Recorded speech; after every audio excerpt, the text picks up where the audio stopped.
Good morning. Good morning. Good morning. પેટ્રોલનું હમણાં જે ઓલું મિક્સિંગનું બધું બહુ આવે છે ને છાપામાં.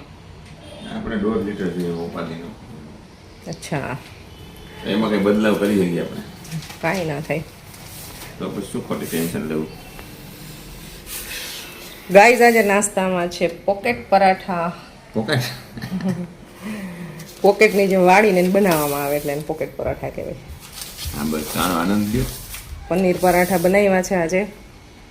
અને ભાઈ અષાઢી બીજના ન્યૂઝ જુઓ તમે, સવારમાં જોરદાર છે.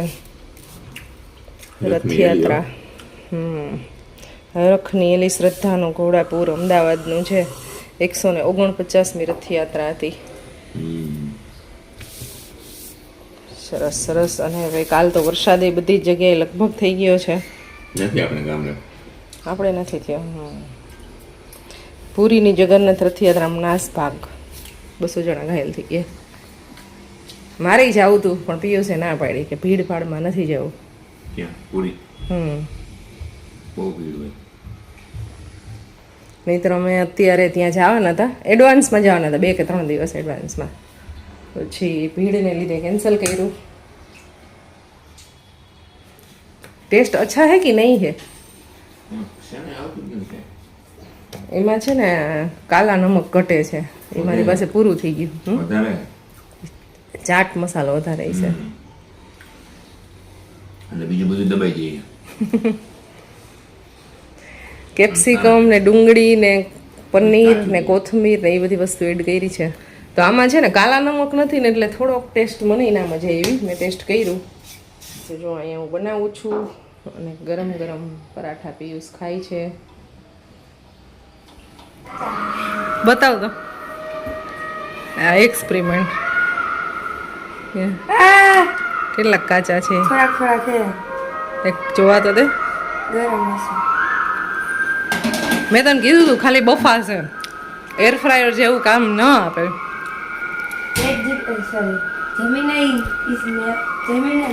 જેમિનાઈમાં ને નો પૂછાય, મમ્મીને પૂછવાનું હોય કુકિંગનું.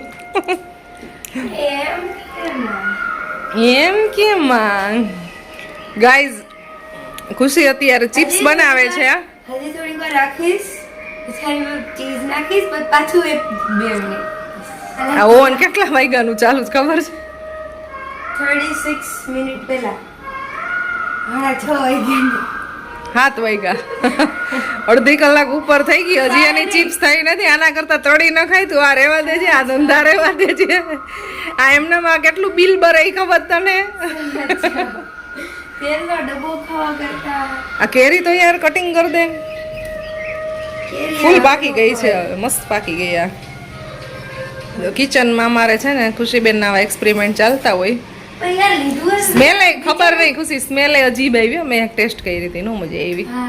એ કંઈક સોસ તે લગાવ્યું હોય છે, જે લગાવ્યું હોય ઓરેગાનો શું હતું એ? તેલ નાખ્યું, મીઠું નાખ્યું, ચટણી નાખી. ઓરેગાનો ટેસ્ટ જરાય ન પાવ્યો. સ્મેલ નહોતી સારી આવતી અને ટેસ્ટ ન ભાઈ એમ કેવા જાતી હતી, તો બે ભેગું બોલાઈ ગયું. ચાલો ખુશીબેન મને કેરી કટિંગ કરી દે છે, આપણે ખાઈ લઈ મસ્ત મજાની. ગાઈઝ, અમારો બ્લોગ છે ને વારથી સીધો ડાયરેક્ટ સાંજે કન્ટિન્યુ થાય છે. હું અત્યારે એડિટિંગ કરું છું અને બસ એક સિમ્પલ દોરાનું વર્ક ચાલતું હતું મારે. જો અહીંયા તો એ કામ ચાલે છે. બેટરી ફોનમાં છે નહીં. થોડીક વાર આપણે ફોન ચાર્જ કરી લઈ અને બસ હવે સાંજે રસોઈ બનાવવાનો ને એવો ટાઈમ થઈ જશે. આખો દિવસ અમારો સિમ્પલ રહ્યો, કંઈ ખાસ ના હોય ને એટલે હું કંઈ બસ ક્લિપ ના લેતી હોય. વાહ, શું સ્મેલ આવે છે કેરીની ભાઈ, જોરદાર સ્મેલ છે. ગાઈઝ, આ કેરી કોને કોને ભાવે છે કમેન્ટ કરજો. અમારા બાળકોને બેમાંથી એક કંઈ નથી ભાવતી. ને તો કેરી ભાવે છે, ખુશીને પરવન નથી ભાવતી. ખાટી નથી, ફૂલ મીઠી છે. ગાઈસ, ફાઇનલી કહું ને તો 1 કે 1.5 કલાક પછી ફાઇનલી મારી ચિપ્સ બની ગઈ છે. આઈ એમ so happy. I don't know કેવી ટેસ્ટ કરે છે. ફાઇનલી એકદમ સરખી રીતે કૂક થઈ છે. ટેસ્ટ કરી એની પર મેં ગાર્નિશિંગ માટે કોથમરી નાખી છે જે મને ભાવે એટલે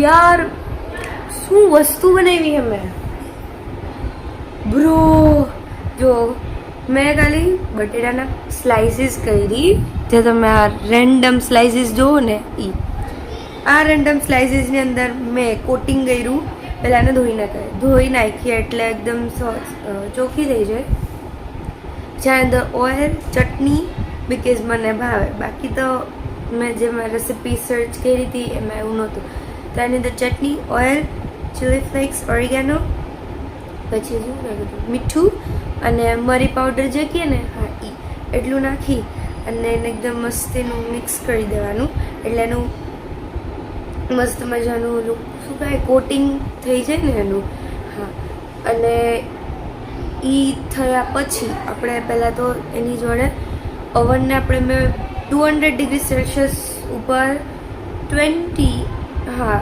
નહીં 5 મિનિટ સુધી જ પ્રીહીટ કરી પછી આને તેલ ઉપર તેલ નાખી 35 થી 40 મિનિટ્સ જેવું કૂક કર્યું હશે ઇન ટોટલ બાકી વચ્ચે વચ્ચે ચેક કરતું જવાનું પલટવું પણ પડે નહીંતર બળી જાય એવું એમાં લખ્યું હતું તો ये है मेरी चिप्स यार કેવી મસ્ત બની ખરેખર સારી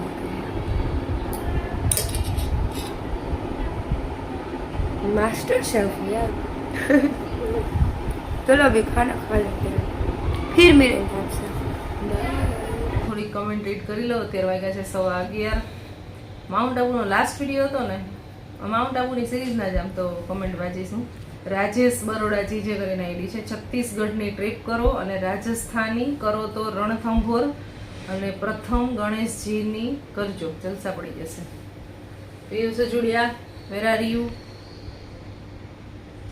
वो जरा बात कर रहे हैं अपने बेटे के साथ ઓકે ओके પાટણ અને બેચરાજી સુરેન્દ્રનગર અને Rajkot other road wise available is different to see બાકી nice family trip always happy welcome back to home જોરદાર બ્લોગ પાલનપુરમાં famous Sanjay Raval sir motivational speaker એના વિડીયોઝ યુટ્યુબ પર અવેલેબલ છે જોજો મસ્ત મોટિવેશન સ્પીકર છે બહુ વર્ષોથી આ જોઈ લીધા છે બહુ કામ સારું છે મજા આવે સાંભળવાની આબુના વિડીયો સરસ હતા આભાર માહિતી માટે થેન્ક યુ માહિતી તો આપણે કંઈ એટલી બધી કંઈ એમાં ખાસ હતી નહીં શ્રી જય શ્રી કૃષ્ણ હોટલની ને એવી આપેલી મહેન્દ્રસિંહ જાડેજા ભાઈ છે એને કરેલી હતી આબુના વિડીયો સરસ આભાર માહિતી માટે રસિક ગજેરા ખૂબ સરસ કાંતિભાઈ વિરડિયા જય શ્રી કૃષ્ણ થેતા બન્ના આયદાના હાઉસ પછી વેલકમ ટુ ધ હોમ નામ સમજે લેવાનું એ છે ઉમેદસિંહ ઝાલા સુપર વિડીયો ધીરુભાઈ કોટડિયા જય શ્રી કૃષ્ણ જુનાગઢ દિનેશ બાપોદરા જંગલમાં મંગલ અતુલ મારું જય શ્રી કૃષ્ણ જય માતાજી હર હર મહાદેવ પછી છે વિશાલ ગાંધી તમે ગાડીમાં બેડ કેવી રીતે બનાવ્યો છે તે જણાવશો પ્લીઝ અમે અત્યારે તો વચ્ચે સામાન રાખી સીટ ફોલ્ડ કરીને એની ઉપર બેડ છે ને ગાદલું મીન્સ કરાવેલું એ અમે પાથરેલું છે પણ જ્યારે કરશું ને ત્યારે યાદ આવી જશે ને ચોક્કસ બતાવીશું દર્શી લુણાગરિયા રાજકોટથી રાજસ્થાન જતા હો તો ત્યાં રોડ કન્ડિશન અને સ્પીડ લિમિટ શું છે જણાવજો અહીંયાથી નીકળે ત્યારે મેં જણાવી દીધું હતું કે આમાં અહીંથી આ રૂટ લેવાના છે પછી એમાં આ રેગ્યુલર રૂટ છે એટલે લગભગ બધાને ખબર હોય એટલે આપણે માહિતી શેર કરેલી નહોતી અને બાકી એવું કહેતા હતા કે તમે બીજા કોઈ યુટ્યુબરના જેવા તમે વિડીયો બનાવો એના જેવું એમ તો એવું હોય છે કે કોઈની કોપી ના કરવાની હોય પહેલી વાત એટલે કોઈની કોપી કરવી નથી ગમતી અને અમારું કન્ટેન્ટ અલગ હોય એનું અલગ હોય તમને ઈ વિડીયોઝ જોવો ને અમે એની કોપી કરીને તો તમને જોવાની ના મજા આવે અમે અમારું જે કન્ટેન્ટ હોય ને એ તમારી સામે પીરસી તો તમને એ વધારે જોવાની મજા આવે તો તમે એવી કમેન્ટ હતી કે રોડ ટ્રીપ કરો છો તો તમે રોડ તો બતાવતા જ નથી તો રોડે બતાવતા હોય છે પ્લસ અમારું આખી ફેમિલી ટ્રીપ અને ફેમિલી બ્લોગ હોય છે એટલે ફેમિલીની થોડી કોમેડી મસ્તી વગેરે બધું મિક્સમાં હાલતું હોય છે તો અમારું કન્ટેન્ટ એ રીતનું છે એટલે એ રીતના વિડીયોઝ હોય છે હા પણ કોશિશ કરશું આપણે જરૂરથી કે થોડી વધારે ઇન્ફોર્મેશન આપી રોડ વિશે અને બહારના નજારા વધારે બતાવી સચિન બામભણિયા વ્લોગ્સ જય દ્વારકાધીશ મનસુખ સુથા, જય વિશ્વકર્મા. તમને યુટ્યુબ વિડીયોઝથી પૈસા મળે છે અને કેટલા મળી રહે?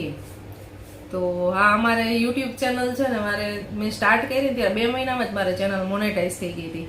એવું નહોતું 2 મહિનામાં થઈ હતી. હિન્દી ચેનલ મેં પહેલાં ખોલેલી હતી, એમાં મેં 3 થી 4 વર્ષ મેં મહેનત કરેલી હતી. એ મોનેટાઈઝ જ હતી, પણ એમાં બહુ મેં મહેનત કરેલી હતી એટલે મને વિડીયોઝ કઈ રીતે બનાવવાના એ પછી મને આવડી ગયું હતું. એટલે મારે આ 2 મહિનામાં મોનેટાઈઝ થઈ ગઈ હતી, ત્યારથી પૈસા આવવાના ચાલુ થઈ ગયા છે. રિઝવાના ખેરાણી, હોટલ કઈ છે, રૂમ ભાડું?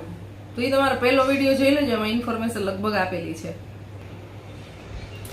મનોજ, વાહ ખૂબ સરસ વ્લોગ હો, respected gorgeous young man and family, Jai Shri Krishna. Thank you, ખૂબ જ સરસ વ્લોગ. અમે પણ આબુના ચાહક છીએ. Parmar વનરાજભાઈ, handsome young man. ऐसे handsome young man. hello handsome young man હો. ઓપી ગેમિંગ, તમારો વ્લોગ ડેઈલી જોઉં છું, તમારો બહુ મોટો ફેન છું. Your all family is very good. Thank you. Praful Detroja, ક્યારે ગુરુ શિખર જાઓ અને વિડીયો બનાવો? અમે મોસ્ટલી જેટલી વખત ગયા ને એટલી વખત ગુરુ શિખર ગયા છે, એટલે આ વખતે આપણે ત્યાં ના ગયા. Shukla Amit, which hotel is this in Abu? આઈદાના હોમસ્ટે. પાલનપુરમાં હીરા પ્રોસેસ થાય છે. અચ્છા, આપણે પૂછ્યું હતું કે શું ત્યાં હોય છે. કાંતિભાઈ, હાલો માઉન્ટ આબુ, જય શ્રી કૃષ્ણ. પછી જય વિશ્વકર્મા, ગુડ મોર્નિંગ, જય શ્રી કૃષ્ણ. તમારો દિવસ સારો રહે. Beautiful blog, wonderful blog, thank you. Beautiful blog, નામ નથી લેતી, સોરી, કારણ કે નહીં તો જાજી કમેન્ટ નહીં વચ્ચે. ગુડ મોર્નિંગ, જય માતાજી, જય શ્રી કૃષ્ણ. શીખભાઈ, બેન શ્રી અમો નિવૃત્ત કર્મચારી, દર મહિને અમદાવાદથી માઉન્ટ આબુ જઈએ છીએ. ગુડ ગુડ, જવું જ જોઈએ. સારું કે તમે નિવૃત્ત છો તો લાઈફને એન્જોય કરી જ લેજો. અમને બંનેને રોમેન્ટિક મૂડમાં જોઈને ખુશ થયા. વાહ, રોમેન્ટિક કરીએ. સંગીતાબેન દમડીએ, જય જીનેન્દ્ર મીનાબેન, very beautiful nature view, thanks for information, enjoy your holiday. Thank you. Mehul Bhatt, you are all video very nice, like your video, super. Good evening, very nice vlog. Mount Abu એટલે માઉન્ટ આબુ, તેની વાત જ નિરાળી છે. વિડીયો સરસ મજાનો લાગ્યો, સિરીઝ સરસ મજાની લાગી રહી છે. Thank you. તો ગાઈઝ, આવી ઘણી બધી કમેન્ટ આવેલી છે. એક કમેન્ટ છે નીલય પટેલ, તમારા દરેક ટ્રાવેલ વ્લોગ ગમે છે. આબુ વાળો ગઈ વખતનો વ્લોગ પણ અદ્ભુત હતો. એકવાર ધોરાજી અને જુનાગઢના રાજકુમાર જમાઈ સાહેબને પણ ફૂલ ફેમિલી લઈ જાઓ. જય શ્રી કૃષ્ણ. બધાય ફ્રી નથી હોતા અમારી આવવા માટે, શું કરો? અમે તો અમારા બધા ફેમિલી મેમ્બરને કહેતા હોય કે તમે અમારી સાથે જોઈન્ટ થાવ, પણ બધાય પોતપોતાના કામમાં એટલે બધા વ્યસ્ત હોય ને, એટલે બિઝી હોય છે, એટલે આપણી સાથે જોઈન્ટ ન થાય. ક્યારે કોઈ જોઈન્ટ થશે તો આપણે જરૂરથી સાથે ટ્રીપ કરશું. અમારી માઉન્ટ આબુની સિરીઝ બહુ સારી રહી અને તમારા બધાની કમેન્ટ એ બહુ સારી રહી. ઘણી બધી કમેન્ટ છે. હવે તો બહુ આખી સિરીઝ તો બહુ જાજી થઈ એમ છે, પણ આગળના છેલ્લા વિડીયોની મેં વાંચી લીધી. બાકી બીજી કાંઈ સજેશન માટે નહીં હતી. તો થેન્ક યુ સો મચ. સજેશનમાં લગભગ હું છે ને વાંચતી બહુ છું અને અપ્લાય કરવાની કોશિશ કરું કે નહીં. સજેશન આપો છો, સારું લાગે છે. તો તમે બધા લોકોની સરસ કમેન્ટ વાંચીને ખરેખર મને ખૂબ આનંદ થયો. મળશું નેક્સ્ટ વિડીયોમાં તમને. બસ હમણાં હવે તમને થોડાક દિવસ ઘરના સિમ્પલ બ્લોગ જોવા મળશે. બહુ ઓછા બનાવું છું અને વધારે પડતા હું ટ્રાવેલના વિડીયો બધા સાથે શેર કરીશ. ચાલો મળશું નેક્સ્ટ વિડીયોમાં. બાય બાય, જય Shri Krishna guys, good night.